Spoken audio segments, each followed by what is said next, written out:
So help me God. So help me God. So help me God. So help me God.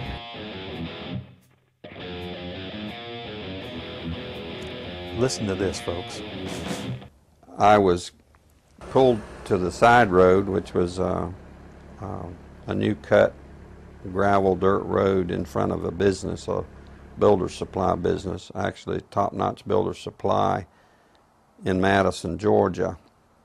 To my right, this was previously was a soybean field, and this little new cut road divided this field, and the right side of the road was filled with which I thought was portable toilets.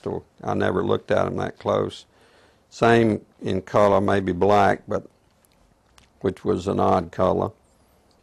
And I was sitting there going over my notes, and a van pulled alongside of me that turned out to be the property owner. And he greeted me, and he was by himself, and so we had a good little dialogue there, and I asked him about the field of black boxes. What were they? Because I'd never seen anything like that, and his statement was that if he told me, I would be one of few people in Madison, Georgia that knew about them. And he says they're disposable coffins, I believe he told me. And he says there's 100, at that time he said there was 125,000 there. And they were stacked, he told me 15 high. I asked him who owned them, and he stated that the CDC owned them and that they were leasing his land for storage. And he said his brother worked with the CDC in Atlanta and had been asked by the CDC to do a 3-year extension to place temporary morgues all across the nation. So in January of this year, 2005, we decided to drive to beautiful Madison, Georgia and take a look for ourselves. It was on a Sunday and no one was around, with the exception of this one pickup truck that was coming out the narrow road that we were going in on next to this field. We flagged down the pickup truck, and it was providential that the driver of this pickup truck turned out to be the son of the man that owned this field. So naturally we started asking him questions. And he told us that not long ago there had been as many as 500,000 of these grave liners or disposable coffins. We asked him for permission if we could look around, and he said yes, so we did. We're just getting an idea for the size of these boxes. What could these boxes be used for? Well, they're called casket liners. And that's an interesting term, isn't it? It's a casket liner. When I first heard the term casket liner, I thought perhaps a lining for a casket. But this is too big to be on the inside of a casket. So certainly this could be used as a casket. This is an inexpensive casket. And you can see the size here. There's lots of room. I think my friends here, we could all probably get inside, and it might be a little cozy, but we'd fit just fine. Which tells me that these liners can be used for more than just one. And one more time, what kind of liners are these? Casket liners. These are casket liners. That's what the man said. That's what the man told us. And we're told that there are about, well, there were about 500,000 out here. The following video details the contents of a Department of Defense document entitled Internment and Resettlement Operations, also known as FM 3-39.40. The document is 325 pages long and it is signed by Joyce E. Morrow, Administrative Assistant to the Secretary of the Army. It was created in 2010, however, has just been recently leaked to the public via the internet and can now be downloaded from multiple sources. In the description below, you'll find a download link for the document. I strongly encourage you to download it yourself and to verify everything that's being said here. The document outlines military procedures for internment and resettlement of civilians, and it describes the layout and the administration of these internment camps. It clearly states on page 38 that it applies within U.S. territory, and it specifically addresses the detainment of U.S. citizens, as is indicated by the identification procedures for new prisoners on page 146, which states that social security numbers are to be recorded alongside their photograph and fingerprints.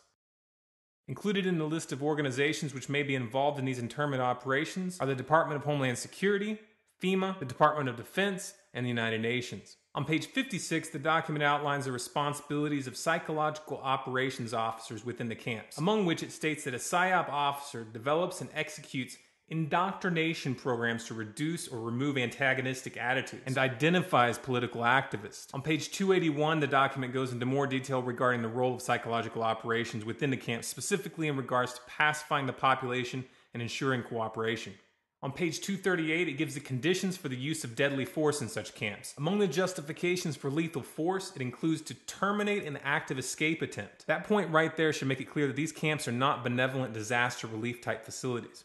On page 244, the document calls for the use of snipers during riots to, quote, scan a crowd and identify agitators and riot leaders for apprehension and fire lethal rounds if warranted. On page 260, it shows the basic layout for a facility focusing on detainment. It is depicted with interrogation areas, tribunal areas, and mortuaries. Each detainment facility is designed to hold 4,000 prisoners, and they are depicted with multiple levels of barbed wire separating compartments within the facilities, with a double barbed wire fence enclosing them, and watched over by 24 guard towers. On page 261, the document depicts the layout for what they call civilian resettlement facilities, which are designed to house 8,000 people.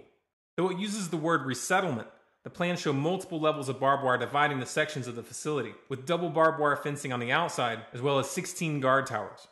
On page 262, the layout for facilities designed for what they call non-compliant prisoners is shown. These camps are designed to hold up to 300 prisoners, they have 3 interrogation centers, and are guarded by 13 guard towers. Now, if there's any question whether these plans are active or just theoretical, this should be settled by the fact that the U.S. Army has been running ads for job positions in these camps since 2009, and apparently, they're still hiring. Once again, if you look in the description, you'll find all the links you need to verify this information. It's important to note here that this document was created in 2010, which was under the Obama administration, and it predates the NDAA of 2012, which authorized military detainment of U.S. citizens. This clearly shows a long-term agenda at work. If you believe that this is important information for people to know about, then please share this video with as many people as you can. Share it on Facebook and on Twitter. Send it in emails to friends and family. Especially send it to anyone you know within the police and military. A smart strategy would be to download the PDF yourself and email it to people as an attachment with a link to this video so that they know how to navigate the document. I am so proud to be here, folks, because I love activists. If we're going to take this country back, it's going to be activists that does it. And you're it. Praise God. Thank you. Thank you so much. Nothing ever gets done until activists get involved. And we're going to take this nation back, doggone it. We're going to take it back. I have our publication here, Aid and Abet Police Military Newsletter, and I want to share something with you here. I have a good buddy at one time, J. Edgar Hoover, director of the FBI. He was not a homosexual like they say. That was a lie that they built up to discredit him. Here's what he said 40 years ago. He said the individual is handicapped by coming face to face with a conspiracy so monstrous that he cannot believe it even exists. And that's the problem we have today. This conspiracy is so monstrous, so demonic, that we tell people about it and they say, you're crazy, this is American. So J. Edgar Hoover said that it was a conspiracy so monstrous that people don't even believe it exists. We have all the evidence needed to prove to anybody, if they'll just look at the evidence, that 9/11 was an inside job, right?